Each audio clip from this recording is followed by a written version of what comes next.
Вие сте разделени в продължение на много години. Колко години? 15. 15 години не съм я виждал. Майката се разделихме, взема детето, замина на друго място, после разбрахме, че е по София, никакъв контакт с детето и в един момент детето пристигна само, отива в Пловдив и от Пловдив Централна гара, телефончето и показва пътя на къде се намира село Паничери. Първо го попитах дали е той. Той излезе на асфалта. Аз го подминах неговата къща. И като го видях, че беше излязъл, отидох към него. Извинете, вие ли сте Цвятко Лъсков? Аз съм. Може ли да поговорим? Може. Влезнахме вътре, закараме там на една страхичка, седнахме, за какво искаш да говорим?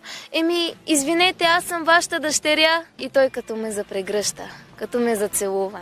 Толкова топло ми стана на душата. И оттам нататък ме разведе из къщата, показа ми всички стаи, вика, избери си сега стая, в която ще живееш. В началото ми беше доста трудно да заживея така с татко. Хем се не познаваме, хем пък и не разбирам нищо от селото и от битието. Ама лека по лека татко ме въведе в коневъдството, да работя с машините, да се справям с чистенето, с всичко. Аз съм ходила по магазини, ходила съм по молове, по ресторанти, по кафенета, но просто не ми идва отвътре да ходя постоянно там. По-голям кеф ми е тук да съм на полето. Тате, нали не я ограничаваш? Как ще ограничава?